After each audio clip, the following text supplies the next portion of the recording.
Esto me pasó cuando era niño. Mis padres estaban involucrados con prestamistas ilegales de la zona, y me usaron como garantía para asegurarse de que pagarían el dinero que debían. Un día me recogieron del patio delantero de nuestra casa. En ese momento yo no sabía que había sido secuestrado. Lo único que entendía era que iba a quedarme un tiempo con un tío.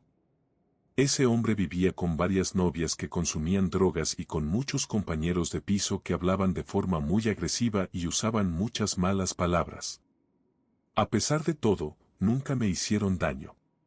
De hecho, se aseguraban de que comiera bien, y algunas de las mujeres incluso me dieron una muñeca Barbie para que me entretuviera mientras ellos hacían sus cosas en las otras habitaciones. Yo seguía preguntando dónde estaba mi mamá, y ellos siempre me respondían que no me preocupara, que mi mamá vendría a recogerme pronto. Decían que solo tenían que terminar algo primero. Al final estuve allí alrededor de una semana, hasta que mi papá logró sacarme de ese lugar. Recuerdo que cuando regresamos a casa, mis padres estaban llorando mucho mientras me abrazaban. Es uno de los recuerdos más antiguos que tengo, y nunca he podido olvidarlo. Crecí en un carnaval ambulante a principios y mediados de los años 60, y mis padres eran personas realmente problemáticas. Cuando el espectáculo estaba en Buffalo, mi padre vendió a mi hermana y a mí a una pareja mayor en Canadá. Les pagaron a mis padres y simplemente nos fuimos con ellos. Estuvimos con esa pareja alrededor de una semana. Recuerdo que un día estábamos todos sentados en el porche trasero de la casa cuando aparecieron los Mounties, es decir, agentes de la policía montada de Canadá, que llegaron junto con mi padre. Mi padre les había dicho que nosotros habíamos sido secuestrados. La pareja terminó en la cárcel y nosotros volvimos a casa con nuestro padre. Yo recuerdo poco de ese episodio, pero mi hermana era un par de años mayor y conserva muchos más recuerdos. Según ella, nunca nos hicieron daño y, de hecho, esa pareja fue bastante amable con nosotros durante ese tiempo. Mi padre era un delincuente bastante violento y mi madre era incluso peor. Los dos terminaron pasando muchos años en prisión. Cuando salieron, nos devolvieron a su custodia, y con el tiempo mi padre dejó la vida del carnaval y se estableció en Georgia. Mi madre nos abandonó cuando yo tenía 8 años y no volví a verla nunca más hasta que murió el año pasado. Mi padre ahora está muriendo, y ninguno de sus hijos realmente siente nada por ello. Es triste decirlo, pero todos tenemos nuestras razones. Estaba visitando a familiares en el noroeste de Indiana, en los suburbios de Chicago, técnicamente en las afueras de Gary. Me estaba quedando en un hotel, porque sinceramente nadie quiere pasar 2 semanas en una casa pequeña con otras 6 personas. Mis primos y un buen amigo iban a pasar a recogerme por la tarde, así que yo esperaba que tocaran la puerta en cualquier momento. Cuando escuché que alguien tocaba, ni siquiera miré por la mirilla. Simplemente abrí. Al abrir me encontré con un revólver calibre .22 apuntándome directamente a la cara. Lo sostenía un joven afroamericano con tatuajes en el cuello y rastas. Me dijo que se llamaba Anthony y que estaba allí para matarme. Retrocedí dentro de la habitación y me senté en la cama cuando me lo ordenó. Arrancó el cable del teléfono de la pared para atarme las manos detrás de la espalda. Lo hizo, pero no demasiado bien. Mientras él revisaba mis cosas, intenté alcanzar mi teléfono, que sabía que estaba debajo de la almohada detrás de mí. No lo logré. Cuando volvió para llevarme, llegamos hasta la puerta y empecé a gritar y a patear. Pensé que al menos los perros de la habitación de al lado comenzarían a ladrar y alguien se daría cuenta. Pero no pasó nada. Fue en ese momento cuando recibí un golpe fuerte en la cabeza que me dejó aturdida. Después volvió a revisar mis cosas y yo intenté alcanzar la manija de la puerta, pero no pude antes de que se diera la vuelta otra vez y me obligara a salir. Me llevó caminando por el estacionamiento. Yo llevaba pantalones de yoga, una camiseta sin mangas y solo calcetines, en pleno invierno. Me llevó hasta una furgoneta estacionada frente a mi habitación. Me ordenó sentarme en el suelo entre los asientos y me obligó a apoyar la cabeza sobre su muslo mientras presionaba mi cuello con su antebrazo. Condujimos durante un buen rato. Finalmente nos detuvimos cerca de una casa al lado de una gasolinera. Me obligó a tumbarme boca abajo en el asiento del conductor mientras mantenía el arma apuntándome y salió un momento. Después condujimos hasta la gasolinera, entramos y compró cigarrillos y otras cosas. Nadie pareció notar que yo estaba golpeada, con sangre en la ropa y usando solo calcetines en pleno invierno. Volvimos al vehículo y seguimos conduciendo mientras fumaba y me hablaba sobre su vida. Volvió a decirme su nombre, los nombres de sus hijos, habló de sus problemas económicos y comentó que en realidad no quería matarme. En ese momento algo empezó a encajar en mi cabeza. Pensé que tal vez se trataba de algún tipo de prueba de iniciación de pandillas, algo de lo que se hablaba mucho en esa zona cuando yo vivía allí. Era una especie de leyenda urbana de la que todos hablaban, pero nadie conocía a alguien a quien realmente le hubiera pasado. Pero estaba pasando conmigo y tenía que encontrar la manera de sobrevivir. Entonces le dije que había descubierto recientemente que estaba embarazada y que si me dejaba ir, desaparecería, que casi nadie sabía que yo estaba allí y nadie notaría mi ausencia. Pareció hacerlo dudar un poco. Aún así siguieron momentos muy violentos, con muchos gritos para que me callara mientras me golpeaba por la espalda mientras conducía. Fue durante uno de esos golpes cuando sufrí una lesión grave en la espalda. Más tarde entramos en un complejo de apartamentos que logré reconocer cuando miré por la ventana. Allí me obligó a subir a la parte trasera de la furgoneta y me agredió repetidamente. Para ese momento ya había pasado gran parte del día siguiente. Después condujimos hasta un apartamento en la ciudad de Chicago. Allí me senté en el sofá mientras unos niños jugaban alrededor de mis pies durante unas 8 horas. Logré dormir quizá 40 minutos. Supongo que eran sus hijos, y que la mujer que estaba allí era su pareja.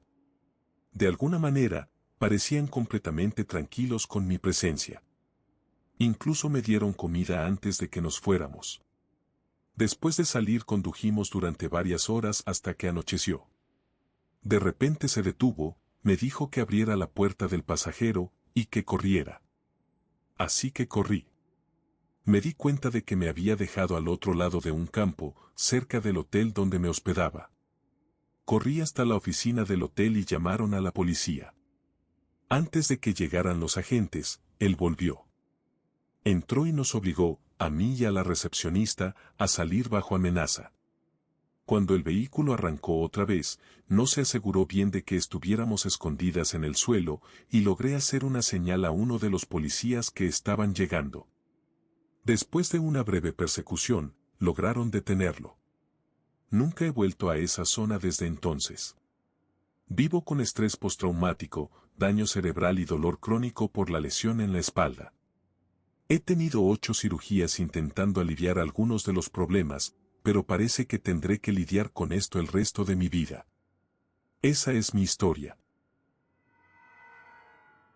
Cuando tenía 17 años conocí a un chico, lo llamaré Nate, a través de mi primo. Él tenía 19 años y nos hicimos bastante buenos amigos. Me dijo que le gustaba y, después de unas 2 semanas hablando constantemente, yo también empecé a sentir algo por él. Tras unos meses de conocernos empezamos a salir y terminó mudándose conmigo y con mis padres. Cuando cumplí 18, me dijo que quería que me mudara con él. Acepté pensando que sería un buen cambio de ambiente. A mi familia no le gustó nada la idea, así que terminamos rompiendo la relación con ellos y nos fuimos en malos términos. Empaqué todas mis cosas, alquilamos un camión de mudanza y nos mudamos a su casa, que estaba a 3 estados de distancia. Cuando llegamos y me instalé, al principio todo parecía ir bastante bien. El único problema era que él insistía constantemente en tener relaciones. Yo era virgen en ese momento y no tenía ningún interés en hacerlo hasta sentirme realmente preparada. Siempre le decía que no. Él se molestaba, pero por lo general dejaba de insistir. Habíamos vivido juntos unos 6 meses cuando las cosas empezaron a cambiar. Una noche estábamos acostados intentando dormir cuando volvió a insistir. Le dije que no otra vez. Esta vez reaccionó con mucha agresividad. Empezó a gritar preguntando por qué siempre lo rechazaba. Le dije que simplemente no estaba preparada. Entonces respondió algo que nunca olvidaré, que estaba cansado de esperar. Me sujetó con fuerza. Intenté defenderme, pero no pude. Él era mucho más grande que yo. Ese fue el momento en que abusó de mí. Después me vestí e intenté irme, pero me agarró del cabello y me tiró al suelo diciéndome que no podía marcharme. Intenté llamar a la policía con mi teléfono, pero me lo quitó y lo destruyó, junto con mi computadora portátil. Luego me empujó al sótano de la casa y cerró la puerta con llave. Entré en pánico. Sentía que mi vida se había convertido en una pesadilla. Durante mucho tiempo me mantuvo encerrada allí. Hubo constantes abusos, golpes y maltratos. Fueron meses de violencia y miedo. Con el tiempo descubrí que estaba embarazada. Pensé que tal vez, si se lo decía, me llevaría a un hospital. Fue una esperanza desesperada. Pero simplemente dijo que no le importaba. El maltrato continuó durante meses. Muchas veces me negaba comida o atención médica. Cuando el embarazo estaba ya avanzado, una noche bajó al sótano completamente ebrio. Estaba furioso y decía que yo estaba arruinando su vida. Me golpeó varias veces en el abdomen. Cuando caí al suelo noté que estaba sangrando y pensé que había perdido al bebé. Luego subió nuevamente a la casa, pero esta vez olvidó cerrar la puerta. Reuní todas las fuerzas que pude y subí las escaleras. Él estaba inconsciente en la cocina. Aproveché ese momento para salir corriendo. Fui a la casa de unos vecinos y les pedí que llamaran a emergencias. Me llevaron al hospital y allí conté todo lo que había pasado. Los médicos me examinaron y dijeron que si el bebé tenía alguna posibilidad de sobrevivir, tendrían que hacer una cesárea de emergencia. Acepté. Mi hija nació con 32 semanas de gestación. Era una niña. Los médicos me dijeron que sus probabilidades de sobrevivir eran muy bajas. Tenía varias complicaciones y sus pulmones no estaban completamente desarrollados. Aún así me dejaron sostenerla. Dijeron que podía tenerla conmigo todo el tiempo que quisiera. La llamé Violet. Pasé ese tiempo con ella prometiéndole algo, que si lograba sobrevivir, yo cambiaría completamente mi vida y saldría de aquella situación. La policía vino al hospital y me hizo muchas preguntas sobre mi agresor. Pero en ese momento lo único que me importaba era mi hija. Cada día parecía empeorar un poco más. Yo tenía miedo constante de perderla.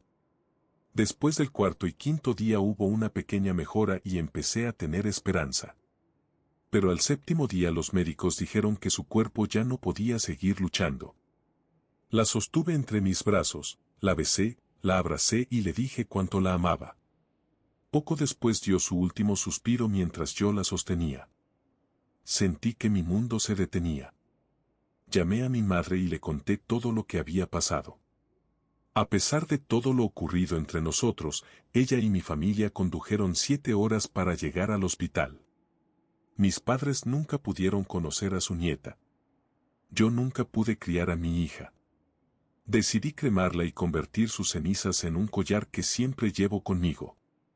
La policía encontró a mi agresor en otro estado, escondido con un familiar.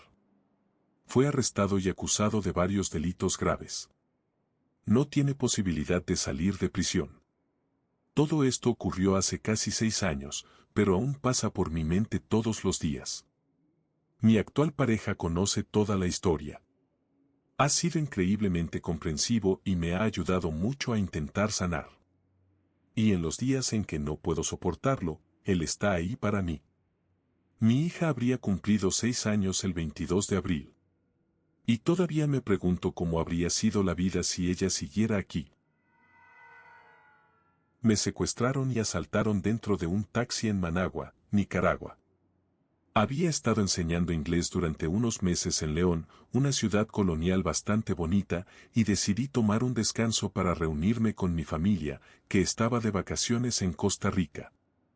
Para llegar a la frontera tenía que pasar por la capital, Managua, una ciudad que no conocía bien y que siempre me había parecido algo intimidante.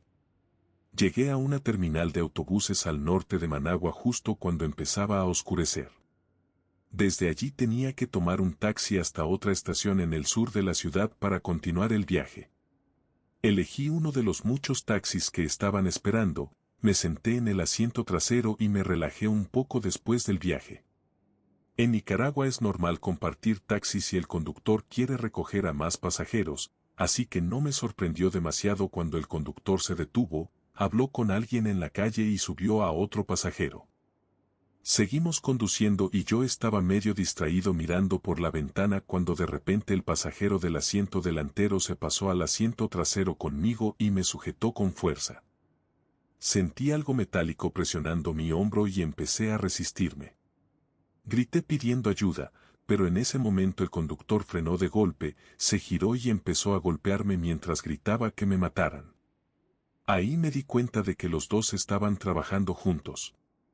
Sabía que la situación era muy peligrosa, pero por suerte uno de ellos empezó a calmar las cosas repitiendo varias veces tranquilo, tranquilo. Les dije que podían llevarse todo lo que tenía. En ese momento me di cuenta de que probablemente solo querían robarme. El taxi se había desviado hacia una zona industrial, a varias cuadras de la carretera principal por la que habíamos estado circulando. El otro hombre empezó a revisar todos mis bolsillos. Me quitó los zapatos y buscó por todas partes para ver si tenía dinero escondido. Después de revisar todo lo que llevaba, arrancaron el coche otra vez y me empujaron fuera del taxi mientras todavía se movía. Se llevaron prácticamente todo lo que tenía conmigo en Nicaragua. Afortunadamente, yo solo terminé con algunos rasguños, causados por lo que luego descubrí que era un destornillador y algunas heridas leves en la espalda por la caída al salir del coche. Caminé varios minutos en calcetines hasta encontrar una comisaría de policía. 2 días después logré continuar mi viaje y llegar finalmente a Costa Rica. Cuando por fin me reuní con mi familia, sentí un alivio enorme. Fui secuestrado cuando tenía 5 años, junto con mi padre. Crecí en un país del sudeste asiático. Mi padre era el jefe de una fábrica que estaba a unas 2 horas y media de la ciudad, en una zona rodeada de selva y plantaciones. A veces me llevaba con él por las mañanas cuando iba a trabajar. Ese día en particular estábamos bastante lejos de cualquier pueblo, prácticamente en medio de la nada. En un punto del camino vimos un coche atravesado bloqueando la carretera. Cuando mi padre frenó, varios hombres salieron de ese vehículo y rodearon el nuestro. Se subieron al coche, le cubrieron los ojos a mi padre con cinta y nos obligaron a subir a otro vehículo. Luego nos llevaron a una pequeña cabaña al borde del camino. Era claramente un secuestro para pedir rescate, pero yo era demasiado pequeño para entenderlo.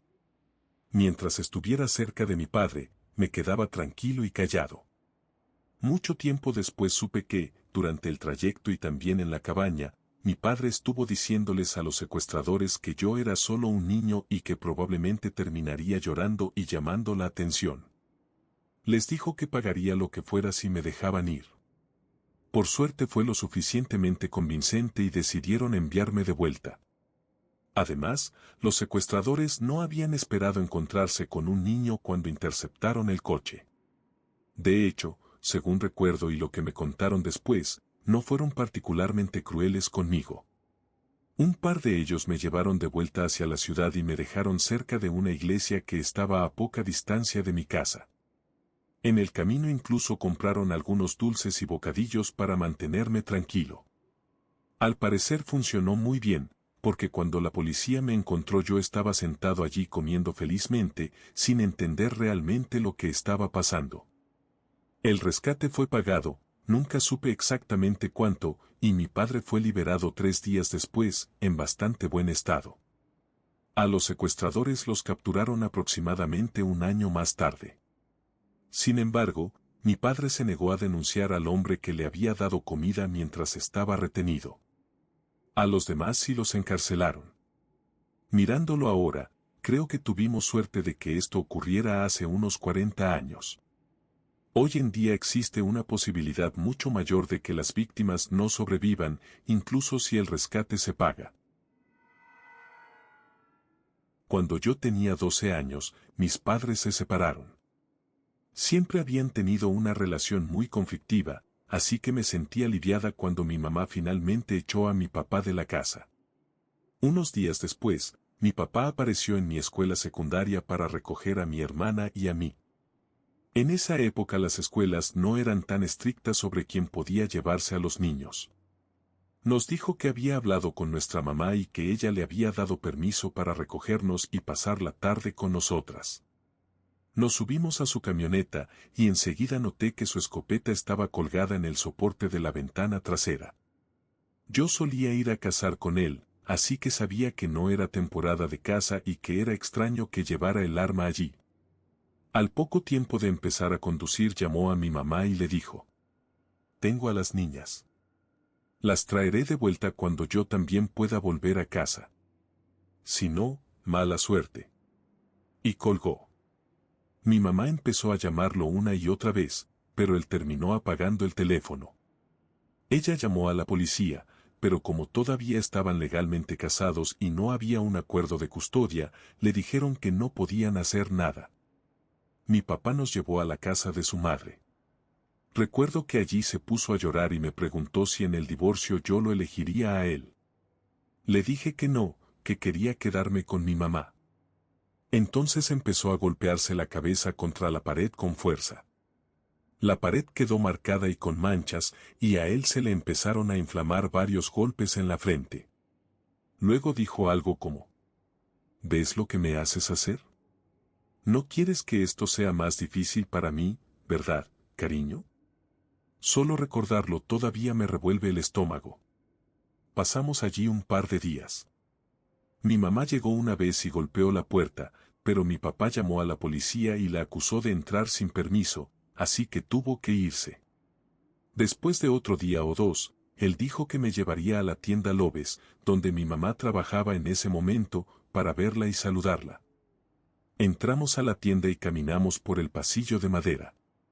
Vi a mi mamá al fondo. Cuando me vio, cayó de rodillas llorando y abrió los brazos hacia mí. Yo corrí hacia ella y logré alcanzarla por apenas un segundo antes de que mi papá me arrancara de sus brazos otra vez. Me agarró apenas de la mano izquierda, con las uñas clavándose en mi piel, y empezó a arrastrarme hacia la salida de la tienda. Todavía tengo pequeñas cicatrices en el dorso de la mano por eso. Mientras me llevaba, podía ver a mi mamá corriendo detrás de nosotros y gritando: «¡Alguien ayude! Tiene a mi hija, es mi niña». Me volvió a meter en la camioneta y salió a toda velocidad, tomando carreteras rurales. Yo estaba llorando sin parar, y él solo repetía que por qué lo había hecho, por qué tenía que arruinarlo todo. Finalmente regresamos a la casa de su madre, y allí había varios coches de policía esperándonos. En ese momento él se rindió y por fin pudimos volver con mi mamá. Nunca tuvo problemas legales por todo lo que pasó, excepto que le prohibieron la entrada a cualquier tienda Loves del país. Un poco después de eso, mi mamá había iniciado el proceso de divorcio. El divorcio tardaba 60 días desde que se presentaba la solicitud hasta hacerse oficial. 2 días antes de que se completara, mi papá la llamó al trabajo. Le rogó que cancelara el divorcio, diciendo que podían arreglar las cosas, que la amaba, llorando todo el tiempo. Mi mamá le decía que no, que todo había terminado. Entonces él dejó de llorar y dijo: «¿Así es como quieres que sean las cosas?». Ella respondió que sí. «Está bien entonces», respondió él con rabia. Aproximadamente 1 hora y media después, mi mamá recibió otra llamada en el trabajo. Esta vez era el departamento de bomberos. Nuestra casa, que estaba en una zona rural, se estaba incendiando. Nadie lo había notado hasta que un repartidor que pasaba por allí vio el fuego y avisó. Para cuando llegaron, la casa era una pérdida total. El jefe de bomberos determinó que había sido provocado. Incluso mencionó que parecía un incendio intencional relacionado con una disputa de pareja, porque el fuego había empezado sobre o debajo de la cama de mis padres. Perdí absolutamente todo lo que tenía, excepto un peluche y la ropa que llevaba puesta ese día. Y él tampoco fue atrapado por eso. Años después, cuando estaba bajo el efecto de medicamentos fuertes, le confesó a mi medio hermano que él había sido el responsable.